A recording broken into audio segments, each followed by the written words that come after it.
A janitor fixed what an entire engineering team couldn't, but what happened next shocked the CEO. You ever seen someone doing something they weren't supposed to be good at, and they were brilliant at it anyway? That's what happened on a random Tuesday night in Fort Wayne, Indiana. It was almost 9 p.m. when Calvin Rhodes pushed open the heavy metal door that led into the old storeroom behind the logistics bay at Braylock Industries. He was still in his uniform, dark gray coveralls with maintenance stitched over the chest, but the sleeves were rolled up, and his face had that tired but focused look. The kind you see on someone who's working not because they have to, but because they want to. The building was quiet now. Most of the staff had been gone for hours. The only sounds came from a half-broken vending machine near the break room and a flickering light that stubbornly refused to stay off. Calvin made his way past shelves of dusty parts, stacks of old monitors, and bins full of tangled wires. This place wasn't pretty, but it was where he came to think. In the back corner of the room sat a beat-up sorting unit 7X, a key piece of equipment for the warehouse. It had stopped working months ago, written off by the engineers as more trouble than it's worth. It wasn't Calvin's job to fix it, but for the past few weeks, he'd been slowly chipping away at it after hours. He had no manuals, no help, and no real reason to care. But Calvin liked broken things, always had. As a kid, he used to take apart old radios, VCRs, even lawnmowers, just to see if he could get them running again. Most kids grew out of that phase. Calvin didn't. He laid out his tools like a surgeon: socket wrench, voltmeter, soldering pen, small LED flashlight. Beside him was a flattened cardboard box where he'd scribbled a rough schematic in pencil. Circles, arrows, notes. The kind of thing no one but him would understand. He slid under the machine and got to work. "Come on," he muttered, gently adjusting a coil. "I know you got more in you." The machine let out a soft grind, then nothing. He didn't flinch, just smiled. "You're stubborn. I like that." Meanwhile, in another part of the building, Miles Henley, Braylock's CEO, had just returned from a dinner meeting. He'd left his laptop on his desk, something he never did, and came back alone to grab it before his early flight the next morning. As he walked past the storeroom, he noticed something strange. The door was cracked open, and there was light spilling out. He paused. He figured it was security or one of the cleaning crew, but then he heard something. A whirring. Not the usual kind. This was mechanical, rhythmic. Curious, he stepped closer, quiet, cautious, and that's when he saw it. Through the open doorway, barely visible behind a tall shelving unit, he saw Calvin, kneeling next to the sorting machine, focused, calm, hands moving with confidence, not guessing, knowing. Then the machine jerked, once, twice, then it started moving. Slowly at first, then smoother. The arm lifted apart, scanned it, sorted it correctly, dropped it into the bin. Then it did it again, and again. Miles blinked. That thing was supposed to be dead. And this guy in a maintenance uniform, he brought it back? He didn't move. He just stood there, watching. He wasn't angry. He wasn't confused. He was stunned. But something told him this was more than a fluke, and he needed to see what else this man could do. Miles stayed in the doorway longer than he meant to. Something about the scene in front of him felt out of place. Not wrong, just unexpected. Calvin didn't notice him at first. He was too deep into it, eyes moving between the flashing indicator lights and the control panel he'd rigged up using an old circuit board and a cracked tablet screen. "All right," Calvin muttered under his breath. "Voltage is steady. Let's see how you handle real-time sequencing." He tapped a wire into place with the back of a screwdriver, then flipped a switch. The machine rattled again, louder this time. The small robotic arm picked up another package and sorted it cleanly, then another, then 3 at once. It was faster, smarter. The pauses were gone. Miles let out a breath. Calvin looked up. He froze. They made eye contact. 1 beat, 2. "Mr. Henley?" Calvin's voice came out slower than usual, like he wasn't sure if this was real. Miles took a few steps into the room. "I didn't mean to sneak up on you." Calvin stood up, wiping his hands on a rag. His posture stiffened. "Sorry, sir, I didn't mean to break any protocols. I just thought..." "You fixed that?" Miles pointed at the unit. "That sorting system?" Calvin hesitated. "Yes, sir. Been working on it for a while now. Just Off the clock. Miles narrowed his eyes, but not in anger. And it's working? Calvin nodded. Mostly. Still a couple bugs in the scan timing, but the motor's clean. I rewired the main board and bypassed the fried controller. Took some parts from the return shelf. Hope that's all right. Miles stepped closer, studying the machine. Engineering said it was unfixable, he said quietly. I guess they didn't want to bother with it. Silence. You an engineer, Rhodes? Calvin shook his head. No, sir, not on paper. Miles looked at him, really looked. The calloused hands, the worn-down boots, the precision in the way everything was laid out. Where'd you learn to do this? Calvin glanced at the floor, like the answer might be hiding in the cracks. Had a scholarship to Purdue, electrical engineering. 3 years in, my dad got sick. Bills piled up. I left school, took whatever work I could find. You never went back? Thought about it. Life got busy. People stopped asking. After a while, I stopped telling. Miles didn't speak. He just stared at the machine, watching it work. Click, scan, sort, drop. It was faster than the new model the company had ordered last month. He turned back to Calvin. You know, there's a lot of people in this company who would have walked past this thing 100 times and never touched it. Calvin shrugged. I don't like throwing things out if they still got life in them. Miles smiled at that, just a little. You mind if I show this to the engineering team tomorrow? Calvin's eyes widened. I mean, sure. I don't know what they'll think. We'll find out, Miles said, already pulling out his phone. You here at 8 a.m.? I'm usually on shift at 7. Good. I'll have someone cover your route. Meet me in the 5th floor conference room first thing. Calvin looked like he wanted to ask more, but couldn't find the words. Miles took one last glance at the machine, then turned to leave. He paused at the door. Rhodes? Sir? Nice work. But as the door closed behind him, Calvin didn't smile. He just stood there, staring at the machine, wondering what he'd just started. Calvin didn't sleep much that night. He lay on his worn mattress in his small one-bedroom apartment off Jefferson Boulevard, staring at the ceiling, going over every detail of the conversation with Miles. His mind raced, replaying the CEO's face, his tone, the way he looked at that machine, not like it was a surprise, but like he'd seen something important. Calvin didn't know whether that was a good thing or not. The next morning, he was up before sunrise. He ironed his uniform twice, polished his boots, even trimmed his beard with shaky hands. At 6:55 a.m., he was already waiting in his truck outside Braylock's main entrance. The usual crew filtered in, warehouse staff with coffee cups, office workers glued to their phones, mid-level managers walking fast to seem important. None of them noticed him sitting there, just like every other day. But today wasn't like every other day. At 8:01, Calvin stood at the glass doors of the 5th floor conference room. He looked out of place, still in his coveralls, surrounded by people in polos and slacks, some already seated, flipping through notes. When Miles walked in, the room quieted. He didn't wait for introductions. This is Calvin Rhodes, he said. He's not on the engineering team. He works in maintenance, but last night he brought a piece of equipment back online that this department declared unrepairable 3 months ago. The engineers exchanged glances. Miles looked over at Calvin. Tell them what you did. Calvin cleared his throat. Well, the 7X sorter had a blown capacitor, fried board, and the main scan sensor was misaligned. The diagnostic software was outdated, so I rebuilt a basic interface using some old tablets, rewired the primary harness, remapped the control flow. He glanced around. The room was still. People listened, but nobody believed him yet. One engineer spoke up. You used the return shelf parts? Yes, sir. Alone? Calvin nodded. After my shift, just a little bit at a time. Another guy leaned forward. That unit's not just broken, it's obsolete. Why bother fixing it? Calvin shrugged. Obsolete don't mean useless, just means nobody tried hard enough yet. That hung in the air. Miles gestured to the TV screen at the end of the room. I had someone film it this morning here. He hit play. The room went silent again. On screen, the machine worked flawlessly, scanning, sorting, completing tasks faster than its replacement model. People sat up straighter. One engineer actually took notes. When the video ended, Miles turned back to the room.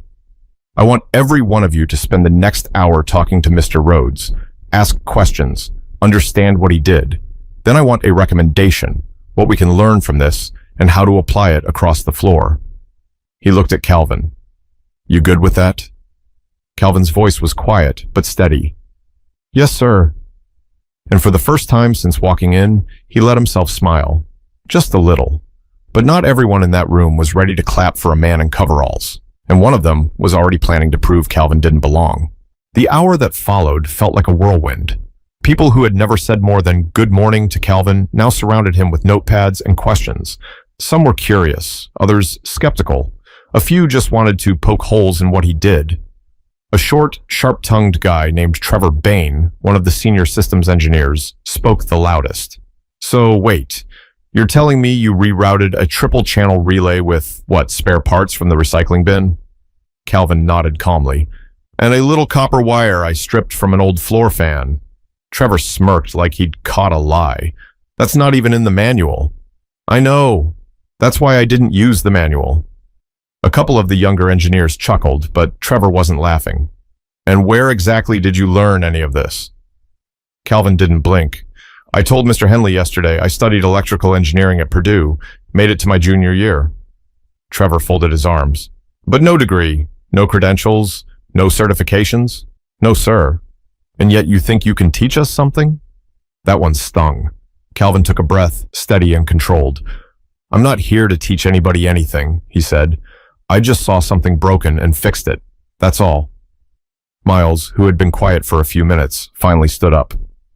Trevor, are you saying we should ignore someone's talent because they didn't take the right path? Trevor shifted in his seat. I'm saying we can't build an engineering strategy around one guy with no formal training. Miles raised an eyebrow. That one guy fixed the system none of you could, in his spare time, with no team, no tools, and no budget. Trevor opened his mouth to reply, but Miles cut him off. This isn't about titles anymore. It's about results. The room fell quiet again. Then a soft voice from the corner broke the tension. He rewired the signal pathways to run cleaner than factory spec, said Elise Tran, a young software engineer. I checked it myself. It's not just fixed. It's better. Calvin glanced at her, surprised. She gave him a small nod. I've been here 2 years. I've never seen anyone do what you did. Miles smiled. That's what I wanted to hear. He turned back to Calvin. How'd you feel about spending a few weeks with our team upstairs? Just a trial period. Learn some systems, share some ideas, see where it goes. Calvin hesitated. He wasn't used to this kind of spotlight. I mean, I'd still be on maintenance? No, Miles said. I'd put you on special assignment, directly under me. Calvin glanced around the room. Trevor looked like he'd just swallowed a lemon. Elise gave him a quiet thumbs up. You'd be giving me a shot? I'm giving us a shot, Miles said. We need people like you. People who see potential in things everyone else overlooks. Calvin finally nodded. All right, let's see what happens. But as he walked out of that room, badge still reading maintenance, he knew this wasn't just a promotion. It was a test. And not everyone wanted to see him pass. The following Monday, Calvin showed up on the 5th floor. This time, not in coveralls. He wore a crisp button-down shirt, khakis, and borrowed dress shoes that were a half size too tight. But he didn't complain. He carried a plain black notebook and a pen with no cap, no laptop, no fancy gear, just him. The engineering team didn't roll out the red carpet. Some nodded politely. A few avoided eye contact. Trevor didn't speak at all. Miles had given Calvin an empty desk and an open invite to sit in on team meetings. He wasn't expected to lead, just observe, learn, contribute when he could. By Wednesday, Elise had started asking him for input. By Friday, he was sketching wiring diagrams on the whiteboard in the break room. People began to notice his handwriting, tight, fast, almost artistic. One afternoon, while troubleshooting a faulty conveyor alignment script, Calvin quietly rewrote a section of code that had been throwing errors for weeks. He didn't announce it, just taped a note to the monitor. Try this version. Might run cleaner. It did, and faster. That's when the shift began. The whispers around the office turned from maintenance guy to who is this guy? But Trevor wasn't done. He started picking apart Calvin's notes during meetings. Subtle digs, comments disguised as feedback. You sure that's the best way to approach a voltage drop? Interesting idea. but probably not practical. Rhodes, can you remind us what textbook that method came from? Calvin never fired back. He just listened, adjusted when needed, and kept showing up. One Thursday morning, Miles called a full department meeting. Everyone assumed it was about the new scanner rollout. It wasn't. Instead, he rolled out a side-by-side comparison, 2 sorting systems, one standard, one Calvin's rebuild. The room watched the footage in silence. Calvin's version sorted nearly double the volume. Fewer errors, less downtime. Then Miles turned to the group. 3 months ago, this machine was considered scrap. Now it's our new internal benchmark. He clicked to the next slide. Internal systems efficiency upgrade, lead C Rhodes. Gasps. A few scattered claps, then silence. Trevor raised his hand. Respectfully, Miles, don't you think this is moving a little fast? I mean, we still don't know what his long-term capabilities are. Miles didn't hesitate. I do. I've seen it. He looked around the room. I've learned something these past few weeks. Sometimes, brilliance doesn't come in a suit. It doesn't always have a diploma behind it. And if we wait for someone to hand us their credentials before we listen, we'll miss the ones who've been teaching themselves under fluorescent lights and behind mop buckets for years. People looked at Calvin, really looked. Miles continued, if anyone in this room has a better system ready to deploy, speak up. Silence. Trevor didn't move. Then Elise raised her voice. He earned that lead spot, period. Others murmured agreement. Calvin stood awkwardly, not sure what to say. Miles turned to him. You good with the assignment? Calvin cleared his throat. Yes, sir, I've got some ideas already. Trevor finally spoke, but this time quieter. Guess I'll be reporting to you now, huh? Calvin gave a half smile. Nah, we're all building the same thing. Far as I'm concerned, we're teammates. But deep down, Calvin knew this wasn't about titles or revenge. It was about showing what someone can do when the world stops underestimating them. 2 weeks into the new role, Calvin's life looked different. He still lived in the same apartment, still drove the same beat-up Ford Ranger with the squeaky belt, and still fixed his own plumbing when the sink leaked.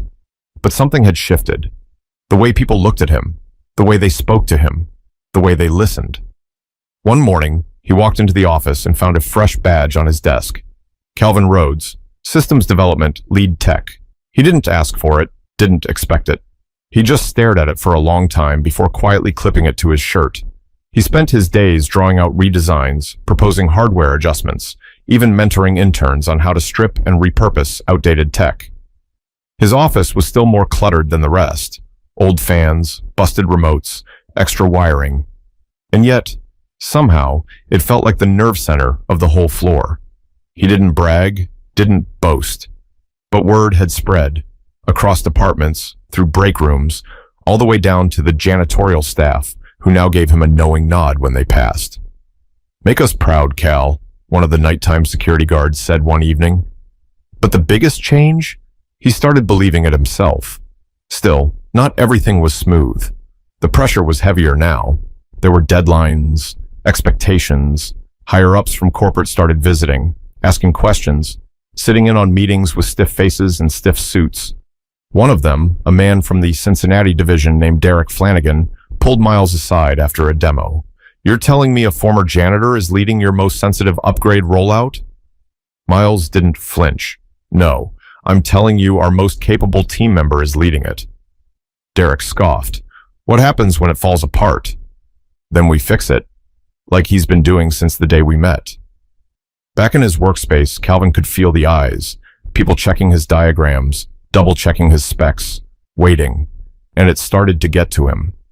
One night, long after most had left, he sat at his desk, shoulders hunched, staring at the redesign he'd been working on for days. Nothing was clicking. He rubbed his eyes. He felt out of place again. The old voice in his head started whispering, "You're not supposed to be here." He stood, about to pack it in, when someone knocked softly on the door. It was Elise. "You all right?" she asked. He hesitated. "Yeah, just tired." She walked in, pulled up a chair, and sat across from him. "Can I tell you something?" she said. "Sure." "That first week you joined us? I went home every night thinking I wasn't good enough to keep up." He looked at her, surprised. "I mean it," she continued. "You saw things we missed. did things I didn't think were possible, and you never made any of us feel small for it. Calvin looked down.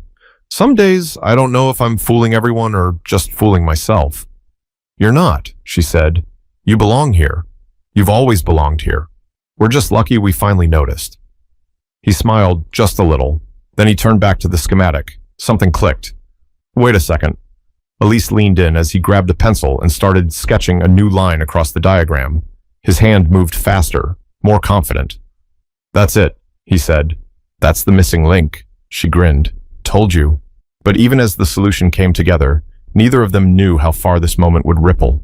Not just through the company, but through every unseen person quietly holding the world together behind the scenes. A month later, the new system went live, not just in Fort Wayne, but across all 5 Braylock distribution centers. Calvin's design didn't just outperform expectations, it reset the company's standard operating procedures. Efficiency jumped, downtime dropped, and suddenly the name Calvin Rhodes showed up in internal memos, logistics reports, and, most shockingly to him, a corporate newsletter.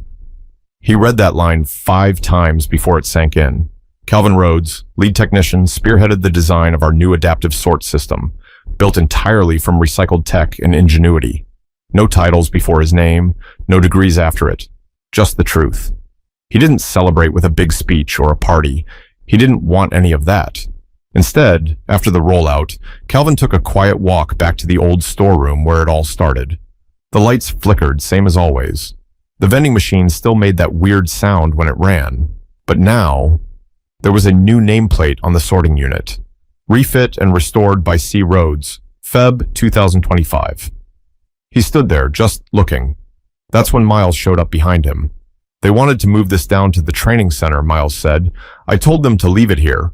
Not everything needs to be polished to be important. Calvin nodded. Didn't expect all this, you know. I didn't expect to be taught a lesson by a guy fixing machines after hours, but here we are. They stood there for a moment, the air quiet between them. You changed how this place thinks, Miles said. About people, about assumptions, about potential. Calvin didn't know what to say to that. I just wanted to make something work, he said. And you did, Miles replied. But more than that, you reminded us that talent doesn't always walk in wearing a tie. Miles started to leave, then paused. You ever think about finishing your degree? Calvin looked at him and smiled. I don't need a paper to tell me I'm good at something. Miles smiled back. No, but if you ever want it, we'll pay for it. They shook hands, not out of formality, but out of mutual respect. As the CEO walked away, Calvin stayed for a bit longer. In that cluttered little room, surrounded by parts nobody else wanted, he'd built more than a machine. He'd built belief. In himself, in others like him, in the idea that sometimes the most overlooked people are the ones holding the solutions the world desperately needs. If you're watching this thinking you don't look like the right person or don't come from the right place, remember, Calvin, your value isn't measured by where you start. It's measured by what you do when no one's watching. So keep building. Keep showing up, keep proving them wrong until they stop asking if you belong and start wondering how they ever got by without you, because somebody's always watching. Make it count.